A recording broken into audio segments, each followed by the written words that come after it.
Olá, seja bem-vinda, seja bem-vindo. Esse é o segundo vídeo da nossa série sobre diferenciação automática. Aqui eu pretendo dar um recap de cálculo básico, especificamente sobre o que é uma derivada e por que ela importa. Talvez nem tanto. Depende de você e com o que você quer trabalhar. Um aviso, um alerta. Eu não sou professor de cálculo, eu não sou matemático. Então, às vezes eu vou pecar na notação e na pedagogia. Não levem isso muito a sério. Então, se verem algum problema, provavelmente é a cagada minha. Segundo aviso, se já souberem cálculo, sintam-se à vontade para pular para o próximo vídeo. Não vai mudar muita coisa. E também eu sugiro fortemente que se você não sabe cálculo, procure um vídeo ou algum material que te ensine pelo menos a introdução à derivação. O que eu vou mostrar aqui não é o suficiente para ter uma noção intuitiva do que é isso. Tem um vídeo, eu vou deixar links nos comentários e aqui mesmo nesse documento que eu vou compartilhar, tem alguns materiais feitos por pessoas muito mais qualificadas.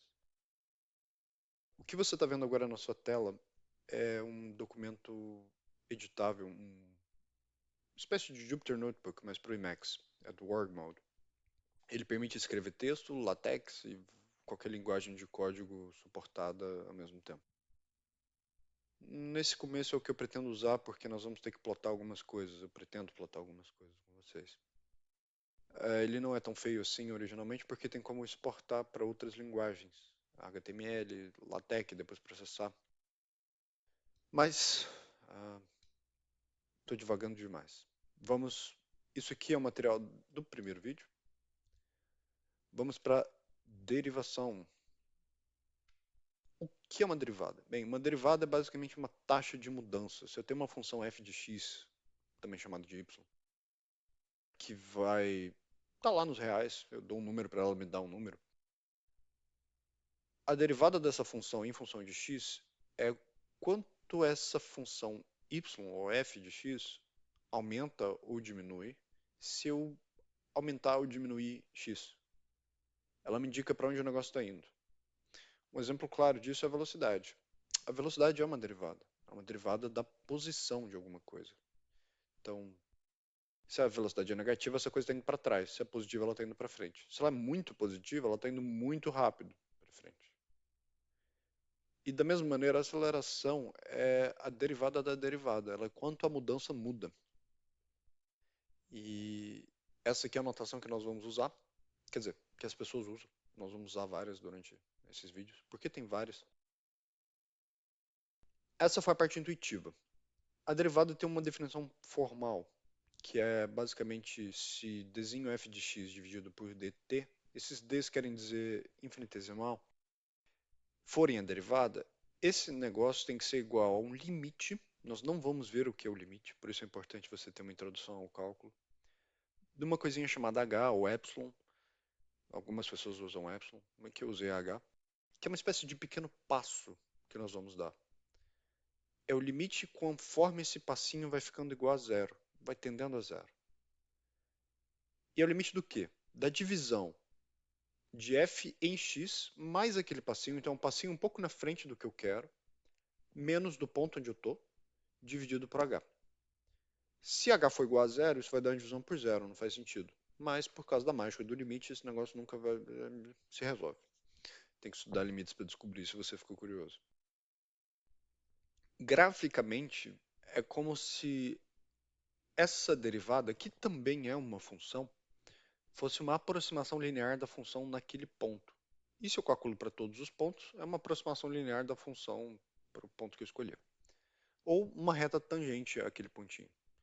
Então, se eu tenho f de x aqui, esse negócio preto, e eu pego um ponto x igual a derivada vai ser essa, meio que essa reta que passa bem aqui. Mesma coisa para b. Na verdade, acho que tem que estar aqui do outro lado. É a inclinação disso. Se eu estudar limites e fizer limites para os limites de várias operações e fazer essa formulazinha aqui para um f que é a soma de duas coisas, para o f que é o produto de duas coisas, que é o logaritmo, que é a exponenciação, que é a mistura e a combinação dessas todas funções, eu vou descobrir que elas não são tão exclusivas assim. Esses padrões começam a se repetir. E nós temos regras de derivação que derivam, que surgem disso, melhor dizendo. Então, se eu tenho a soma de alguma coisa e eu derivo essa soma, isso vai ser a soma das derivadas. O produto tem uma regrinha para o produto. Se eu componho funções, essa aqui é bem importante para a gente, eu tenho uma outra regrinha. Se eu divido uma coisa se eu divido um por alguma coisa, uma regrinha. Se eu multiplico isso aqui pelo produto, eu vou estar dividindo A por B, então eu tenho outra regrinha. Polinômios, uma regrinha. Aqui estão exemplos. Se você não entendeu nada disso, não se preocupa, você pode estudar isso depois. Se você procurar tabela de derivada, tem milhões na internet. Mas é importante notar que isso é uma regra simbólica. Nós temos expressões, símbolos, que são manipulados para gerar símbolos. Se eu quiser de fato o valor dessa fórmula, eu vou ter que botar o x igual a tanto, eu vou ter que escolher um ponto, eu vou ter que calcular baseado nessa fórmula. Isso é bem importante, porque essas expressões podem ser bem complicadas e implementar isso no computador não é fácil e talvez nem tão rápido. A notação de cálculo é uma coisa complicada, porque historicamente ela foi meio bagunçada. As pessoas que desenvolveram o cálculo fizeram de vários jeitos. Um cara resolveu fazer com apóstrofo. Um apóstrofo quer dizer que é derivada de uma derivada. Dois é a segunda derivada. Então, se aqui for um v de velocidade, um p de posição, isso aqui seria velocidade. Se eu tivesse outro apóstrofo, seria a segunda derivada, seria a aceleração. Do mesmo jeito que eu escrevi aqui. O Newton usava essas bolinhas. Inclusive, ele botava muitas, e até a sétima, oitava, ele fazia umas coisas doidas. É a mesma coisa do apóstrofo. Uma bolinha é uma derivada, duas bolinhas, duas derivadas. Algumas pessoas usam um operador diferencial, um operador que indica que eu estou derivando o negócio. É como se fosse uma função. Funciona também, ele pode ser estendido para várias, você bota d ao quadrado, d ao cubo, e assim vai. E também a mais famosa, que é um dzinho, que é um infinitesimal, um diferencial. Isso é meio contencioso porque algumas pessoas fazem operações com isso, como se fosse uma fração. Divide, multiplica, soma, subtrai. É meio complicado, tem uma teoria por trás, você teria que estudar uma coisa chamada formas diferenciais.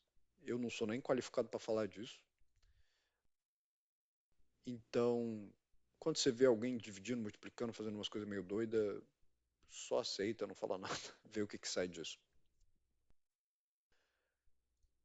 Essa introdução deve ter durado alguns minutos. Tem material na internet à vontade, cursos de cálculo com pessoas que têm o pão de cada dia graças à sua habilidade de ensinar matemática. Vão ver isso, se isso aqui não foi suficiente. Da mesma maneira, tem livros.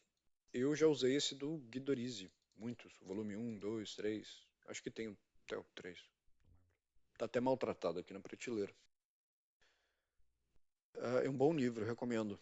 Tem para baixar, acho que de graça, inclusive. Tem uns meio estranhos, esse Calculus of Manifolds. Ele é meio doido. Não recomendo que vocês leiam para aprender.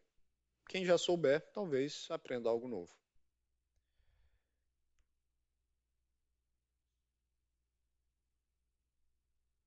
Essa parte aqui é sobre como calcular uma derivada no computador.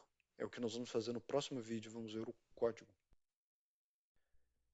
É um dos primeiros jeitos que nós podemos fazer essas coisas. É uma aproximação chamada diferenças finitas. Com diferenças finitas, nós simplesmente jogamos esse limite aqui fora. Arrancamos ele. Porque não tem como fazer um limite no computador, não faz sentido. E nós damos um valor para h, porque nós não temos mais limite, ele não está atendendo alguma coisa, ele é alguma coisa. Então ele é um 0.001, 0.00001, alguma coisa nesse sentido. E ao arrancar o limite e dar um valor para h, esse valor nunca vai ser exato, ele vai ser sempre aproximado. A representação gráfica disso é o seguinte, a gente tem a derivada exata em azul, eu tenho um f de x, eu dei meu passinho para frente, e eu dei um hzinho pequeno. O que é pequeno depende, e esse é um dos problemas. Eu vou, na verdade, eu vou estar calculando essa reta aqui, não essa reta em azul. E é por isso que ela é aproximada. Aqui está bem exagerado. Tem vários jeitos de fazer isso. Assim como eu posso dar um passinho para frente, eu posso dar um passinho para trás. Vai dar a mesma coisa quase. Não tem uma razão muito específica para usar esse em vez daquele. O erro é igual. Mas tem um jeito interessante de fazer isso também, que é dando um passinho pela metade para frente e um passinho pela metade para trás. Eu faço estritamente as mesmas contas, o H ficou do mesmo tamanho. Mas se vocês verem aqui no desenho, essa reta está mais parecida com essa reta azul. E isso acontece realmente, ele tem um erro às vezes significantemente menor para um H do mesmo tamanho. E às vezes ele é mais estável numericamente. Essa é a diferenças finitas centradas. Nós vamos implementar ela também para comparar.